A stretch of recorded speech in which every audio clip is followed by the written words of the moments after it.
Pengawas partisipatif itu gajinya berapa? Ada yang tanya soal Perisai Demokrasi Bangsa ini partai apa, kan? Kok bisa Mas Rigza menggerakkan teman-teman di Perisai Demokrasi Bangsa di sekian banyak daerah? Anggarannya dari mana? Perisai Demokrasi Bangsa itu memang anak muda banget. Bahkan kalau boleh dibilang pengurusnya itu ya Gen Z semua gitu lah. Kami di Perisai Demokrasi Bangsa itu punya 3 nilai utama yang selalu kami gaungkan, Mbak, yaitu kolaboratif, partisipatif, dan inovatif.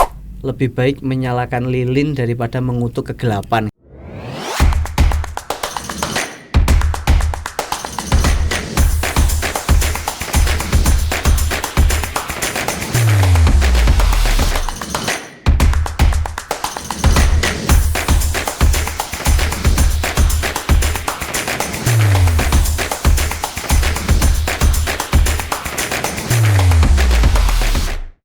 Assalamualaikum warahmatullahi wabarakatuh. Selamat pagi semuanya.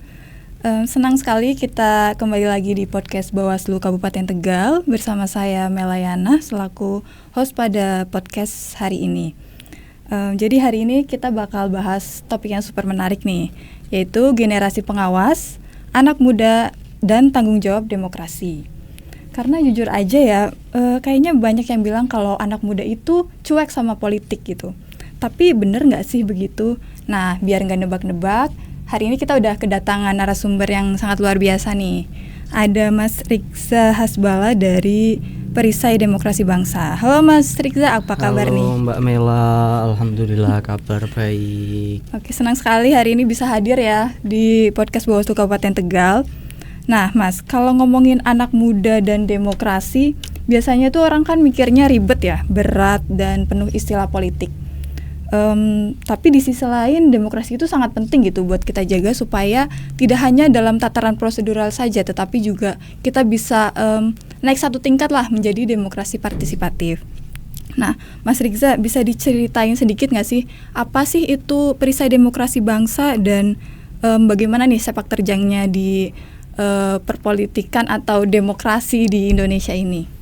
Oke, saya izin flashback ya Mbak Mela ya. Perisai Demokrasi Bangsa itu lahir pada 18 Januari 2023. Usianya mungkin masih cukup muda, baru menginjak 2,5 tahun.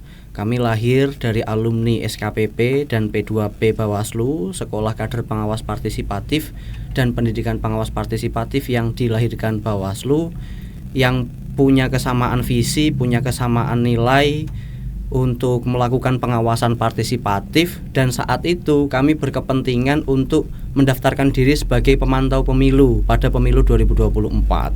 Kita ketahui bersama karena mendaftar sebagai pemantau pemilu itu butuh wadah yang berbadan hukum, sedangkan saat itu ada di Jawa Tengah ada lebih dari 25 komunitas pengawas partisipatif yang lahir dari SKPP di tiap titik kabupaten kota itu.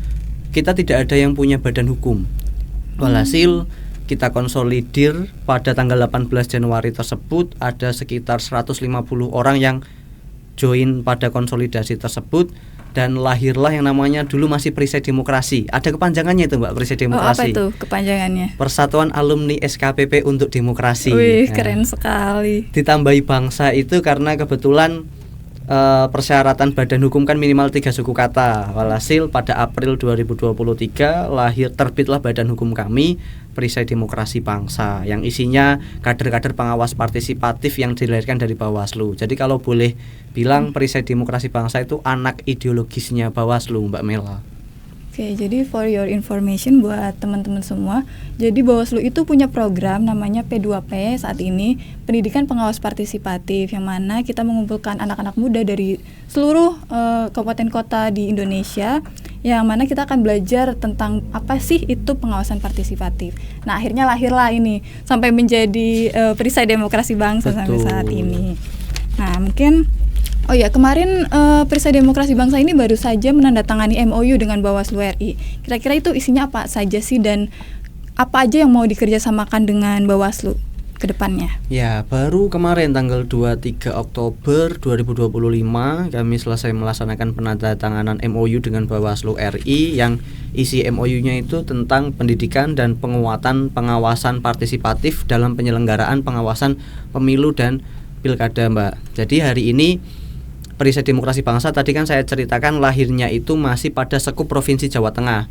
Namun dalam perjalanannya waktu tahun 2025 ini perisai sejak 2024 sampai 2025 ini Perisai Demokrasi Bangsa sudah bertransformasi menjadi organisasi tingkat nasional yang menjadi wadah strategis alumni SKPP dan P2P Bawaslu untuk berperan di dunia pengawasan partisipatif. Nah, melalui MOU tersebut kami berharap ada beberapa ruang lingkup di MOU tersebut. Harapan kami tentu kaitan dengan peningkatan kapasitas kader pengawas partisipatif pasca SKPP atau P2P itu ada sinergi dan ada kolaborasi antara Bawaslu dengan Perisai Demokrasi Bangsa. Lalu beberapa hal soal penelitian, soal pertukaran data dan informasi, yang mana ruang lingkup kerjasama tersebut kami harapkan tentu mutualisme saling menguntungkan untuk kedua lembaga, baik dalam hal ini institusi Bawaslu maupun Perisai Demokrasi Bangsa. Itu mungkin Mbak Mela. Jadi ke depan MOU ini pun juga akan menjadi payung hukum bersama yang akan ditindaklanjuti oleh teman-teman Perisai Demokrasi Bangsa di tingkat daerah, baik provinsi maupun kabupaten kota dalam bentuk PKS, perjanjian kerjasama. Itu menjadi penting kami segerakan kemarin MOU di tingkat RI karena hari ini Perisai Demokrasi Bangsa sudah terbentuk di per 1 November ya Mbak. Sudah terbentuk di 19 provinsi dan 42 kabupaten kota se-Indonesia, dan itu jumlahnya masih tiap hari masih terus bertambah, Mbak Mela. Oke, jadi menarik sekali nih teman-teman. Jadi Perisai Demokrasi Bangsa ini bukan dari organisasi yang besar kemudian membentuk di kabupaten kota, tapi justru lahir dari kabupaten kota yang sampai ke level provinsi, iya, jadi level nasional. Level bottom up bukan top down. Iya, keren sekali. Berarti itu ada kesadaran dari masing-masing anak muda ya untuk akhirnya mau gitu terlibat di dalam Perisai Demokrasi Bangsa ini. Sebenarnya aku juga mau nanya nih, apa sih tantangannya gitu untuk mengajak teman-teman anak muda khususnya Gen Z untuk terlibat gitu? Tantangannya variatif ya Mbak. Berbagai pertanyaan yang lucu saya dapatkan itu kan kadang ada yang tanya, pengawas partisipatif itu gajinya berapa? Nah kan, wah itu berarti mereka harus buka KBBI, itu artinya partisipatif apa kan?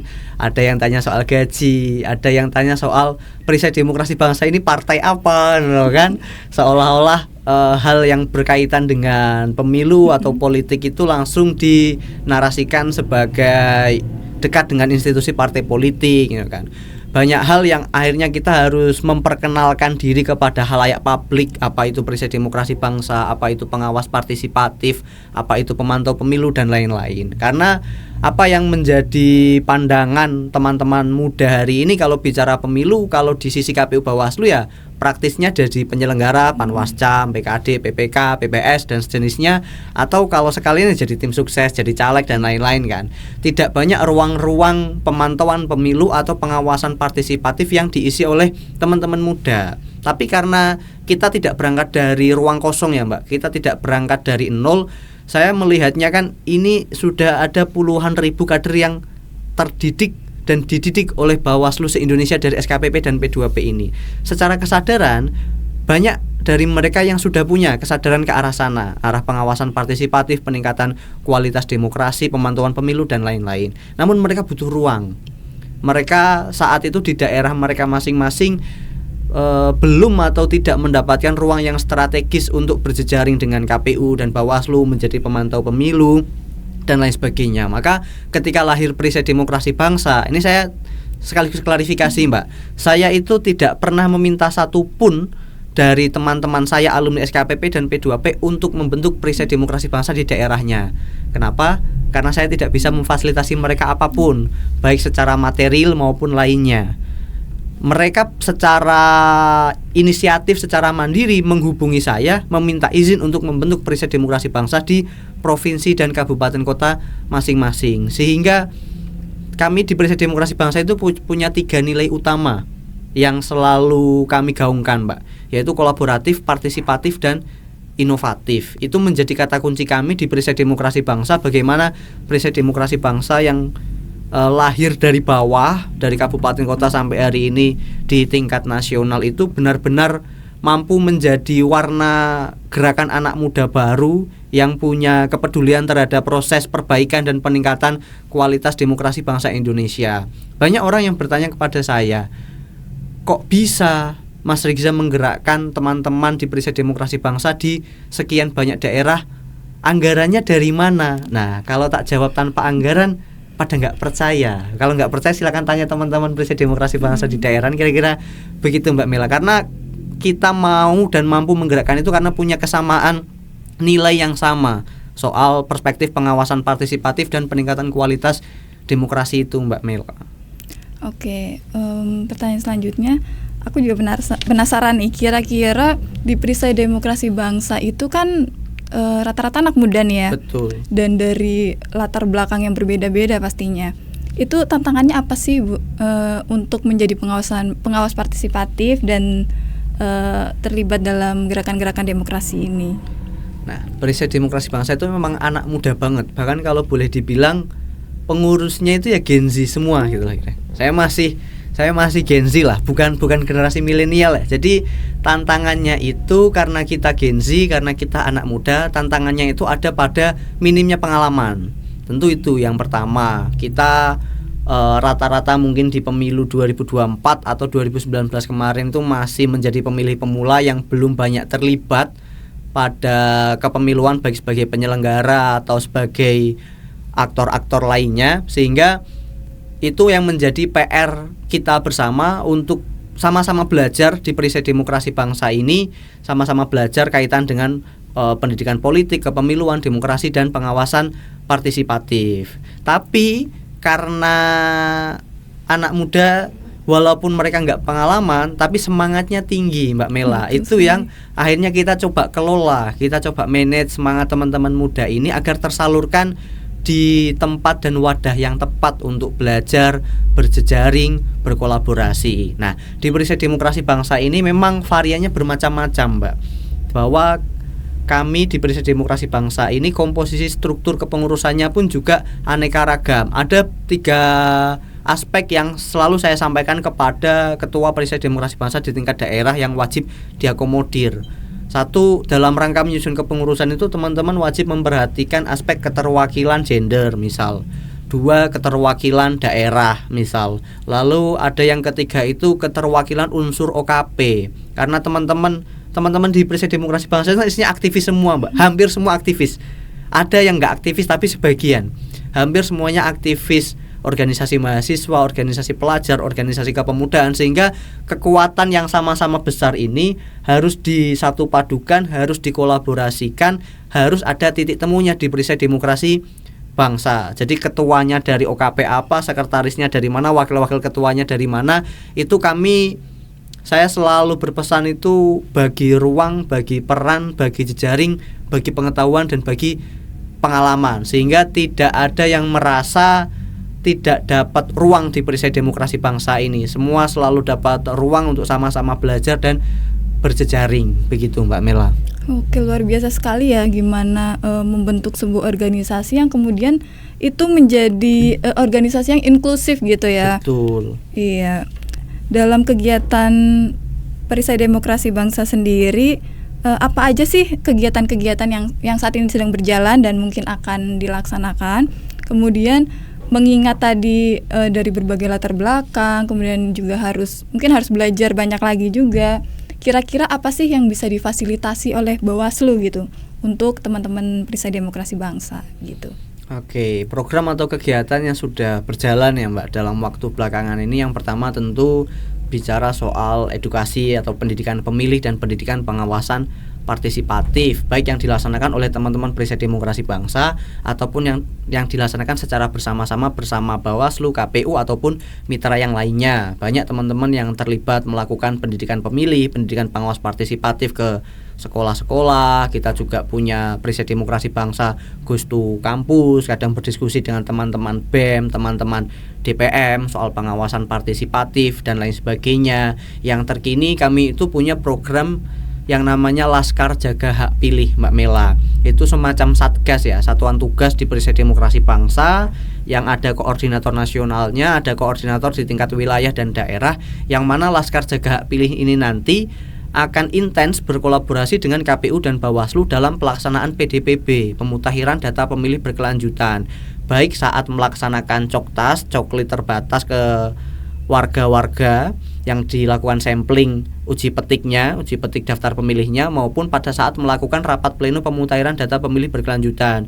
Sudah banyak daerah yang Bawaslu dan KPU-nya melibatkan Perisai Demokrasi Bangsa dalam kegiatan pemutakhiran data pemilih berkelanjutan tersebut. Selain dua itu, mungkin hari ini kami melalui bidang hukum, riset data dan informasi juga sedang concern untuk melakukan kajian hukum terkait beberapa hal yang sedang trending hari ini ya Mbak, soal politik dan kepemiluan, misal putusan MK 135 terkait pemisahan pemilu nasional dan daerah, rancangan revisi undang-undang pemilu, itu sedang kami kaji bersama-sama. Untuk ke depan kami harapnya akan ada semacam pernyataan sikap atau standing position dari Perisai Demokrasi Bangsa menyikapi dinamika politik atau kepemiluan yang ada di tingkat nasional hari ini, sehingga jika sikap kami di tingkat nasional ini sudah ada, teman-teman di daerah pun juga dapat melakukan pengawalan atau advokasi di daerahnya masing-masing, begitu Mbak Mela. Oke, baik, menarik sekali ya. Jadi kegiatannya banyak sekali ya. Cukup dari banyak. Mulai riset juga mungkin ada ya. Riset juga. Itu sepaket lah, kajian hukum, riset dan advokasi kebijakan itu dalam satu rangkaian. Ada teman-teman yang hari ini sedang membuat jurnal-jurnal ilmiah untuk mendukung kajian atau sikap yang nanti akan dirilis oleh Perisai Demokrasi Bangsa, Mbak Mila. Nah, mungkin ada teman-teman nih yang penasaran gimana sih caranya bergabung buat di dalam organisasi Perisai Demokrasi Bangsa. Apakah harus lulusan P2P gitu misalnya? Oh, enggak. Jadi begini, posisi alumni SKPP dan P2P itu sifatnya hanya sebagai inisiator, Mbak Mela, inisiator atau penggerak awal. Namun kita di Perisai Demokrasi Bangsa ini inklusif, tadi seperti Mbak Mela sampaikan ya. Kita terbuka untuk siapapun pemuda yang mau belajar, yang mau berjejaring, yang mau berkegiatan di bidang politik, kepemiluan, demokrasi dan pengawasan partisipatif. Kami terbuka. Karena begini Mbak Mela, Bawaslu aja pengen punya kader pengawas partisipatif, itu dibela-belain buat P2P kan, pendidikan Betul pengawas sekali. partisipatif. Mosok ini udah ada kader pengawas partisipatif yang mereka belum dididik Bawaslu tapi sudah punya kesadaran mau gabung, masa kita tolak? Kan enggak toh. Jadi setelah teman-teman pemuda yang usianya ya minimal 17 tahun lah, sudah punya hak pilih, ya kan, tidak menjadi pengurus partai politik, bukan TNI Polri, itu semua bisa bergabung di Perisai Demokrasi Bangsa. Dari latar belakang pendidikan apapun, baik lulusan SMA, lulusan S1, S2, itu tidak ada soal, dari daerah manapun, agama apapun, OKP apapun, kami terbuka. Dan cara joinnya simple, tinggal mengisi link formulir pendaftaran anggota Perisai Demokrasi Bangsa. Linknya ada di bio Instagram Perisai Demokrasi Bangsa. Nanti biar dikepoin teman-teman yang nonton, Mbak. Nah, jadi teman-teman nih, kalau kalian tertarik ya untuk menjadi pengawas partisipatif dan ingin bergabung dengan Perisai Demokrasi Bangsa, bisa ikut daftar ya. Jadi nggak harus alumni P2P nih ya. Nggak harus. Oke. Kalau ada P2P kan nanti mereka bisa ikut kan gitu malah, Iya, Mbak. betul sekali. Perisai Demokrasi Bangsa ini kan diinisiasi oleh anak muda dan banyak Gen Z ya. Sebenarnya gimana sih caranya bikin demokrasi ini tuh terasa relevan gitu buat anak muda? Jadi kita tuh ngebayangin demokrasi bukan hal yang muluk-muluk gitu. Menurut Mas Rikza itu gimana? Bicara relevan itu kan tergantung perspektifnya, Mbak, ya kan? Subjektivitas tiap teman-teman di Perisai Demokrasi Bangsa bahkan beda-beda soal relevansi demokrasi bagi anak muda, karena yang mereka dambakan soal demokrasi kan pasti macam-macam. Tapi begini prinsipnya, kami hari ini sedang mendiskusikan beberapa hal, misal semacam ini. Soal keterwakilan perempuan pada pemilu itu kan sudah diatur oleh undang-undang ya kan, minimal 30% penyelenggara pemilu, calon legislatif dan lain-lain. Kami sedang mendiskusikan memungkinkan tidak kalau ada aturan yang memberikan afirmasi kepada anak muda. Jadi keterwakilannya itu tidak hanya keterwakilan perempuan, tapi ada berapa persen keterwakilan anak muda yang nanti jadi penyelenggara pemilu, yang nanti jadi caleg-caleg itu juga harus ada pilihan anak mudanya.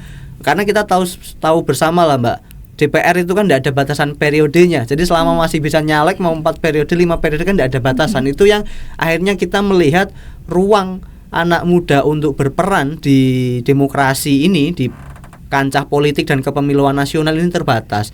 Itu yang hari ini coba kita dorong agar pemerintah ini hadir untuk memberikan ruang-ruang afirmasi kepada generasi muda agar terlibat di tataran politik kepemiluan dan demokrasi ini, tidak hanya sebagai objek, tapi juga kita diperankan sebagai subjek daripada politik dan pemilu tersebut, Mbak Mela. Baik, menarik sekali ya. Di dalam Undang-Undang Kepemudaan aja sudah disebutkan bahwa pemuda ini yang berusia 16 sampai 30 tahun. Betul. Seperti itu. Di masa-masa kita sedang produktif, sedang tinggi-tingginya inisiatif lah, misal mau terlibat seperti itu ya. Jadi itu akan sangat luar biasa sekali kalau misal nanti ada keterwakilan anak muda seperti itu. Betul, ya Mas. Mbak. Oke. Begini Mbak, jadi apa yang menjadi diferensiasi ya, pembeda Perisai Demokrasi Bangsa dengan organisasi pemantau pemilu atau NGO kepemiluan lain yang sudah ada berdiri jauh sebelum ada Perisai Demokrasi Bangsa. Lama itu kita diskusikan dengan teman-teman bahwa yang menjadi pembeda Perisai Demokrasi Bangsa dengan pemantau pemilu atau NGO kepemiluan yang lain ya anak mudanya. Kalau yang lain itu isinya beragam, dari yang mulai anak muda, dewasa, senior sampai sesepuh kira-kira kan, variatif banget ya. Nah kalau kita di Perisai Demokrasi Bangsa isinya full anak muda semua. Itu yang kalau orang tanya terus apa bedanya saya ikut Perisai Demokrasi Bangsa dengan ikut lembaga yang lain? Nah, kira-kira kalau ikut Perisai Demokrasi Bangsa kita seangkatan dan seumuran ya kan, secara pemikiran, secara gaya, secara keinginan, secara kemauan itu semangatnya masih sama-sama tinggi, Mbak Mela. Jadi itu yang membuat titik temu kita di Perisai Demokrasi Bangsa itu hari ini terjaga semangat dan konsistensinya. Ya, menarik sekali teman-teman. Boleh nggak sih kasih pesan ke generasi muda nih di Kabupaten Tegal? Apa yang paling penting bagi mereka untuk kemudian terlibat dalam demokrasi partisipatif ini? Misalnya teman-teman yang di rumah gitu, kalau mau join organisasi mungkin belum ada keinginan untuk itu gitu. Tapi hal kecil apa sih yang mungkin bisa dilakukan sama teman-teman anak muda ini? Oke, Mbak. Jadi pesan saya dimulai dari lebih baik menyalakan lilin daripada mengutuk kegelapan. Kira-kira kan begitu. Daripada teman-teman muda sekedar mengutuk pemilu yang tidak adil, pemilu yang money politiknya masih tinggi, pemilu yang ini yang itu kan, itu kan saya konotasikan sebagai mengutuk kegelapan. Daripada sekedar mengutuk kegelapan, ya ayo kita nyalakan lilin-lilin bersama-sama. Wes sesuai kemampuan kita saja. Yang penting ada ikhtiar untuk menuju titik ideal tersebut. Ikhtiarnya melalui apa? Seperti yang kita sampaikan, kita diskusikan barusan ya Mbak Mela, melalui pengawasan partisipatif, melalui pemantauan pemilu, melalui pendidikan pemilih. Itu yang bisa diupayakan teman-teman muda hari ini. Karena apa? Pemilu itu kan wasilah, Mbak. Pemilu itu media, bukan tujuan akhir, bukan tujuan utama. Tujuan utamanya kan tetap melahirkan pemimpin yang bertanggung jawab untuk mewujudkan kesejahteraan rakyat. Kira-kira kalau proses pemilunya saja sudah tidak sehat, bisa dibayangkan dong akan melahirkan pemimpin yang seperti apa. Maka kami di Perisai Demokrasi Bangsa itu selalu menyampaikan bahwasanya pemilu atau demokrasi yang sehat akan melahirkan pemimpin yang amanah. Kira-kira begitu Mbak Mela. Karena proses dan hasil itu kan saling beriringan toh. Proses itu kan mencerminkan hasilnya nanti akan seperti apa. Maka selama teman-teman generasi muda di Kabupaten Tegal ini bisa berperan dimanapun, baik itu nanti di penyelenggara pemilu, di organisasinya masing-masing, atau bahkan ketika teman-teman di partai politik sekalipun, jadilah aktor-aktor politik yang menaati aturan. Jadilah aktor-aktor politik yang mampu menjadi teladan. Jadi ruang-ruang keberperanan bicara soal demokrasi itu kan bisa macam-macam. Mau jadi penyelenggara monggo bersama Bawaslu, mau jadi peserta monggo bersama partai politik, tidak jadi penyelenggara, tidak jadi peserta, ayo bersama Perisai Demokrasi Bangsa. Kira-kira kan begitu, Mbak. Iya, keren sekali ya. Jadi nih teman-teman, daripada mengutuk kegelapan, lebih baik menyalakan lilin seperti itu.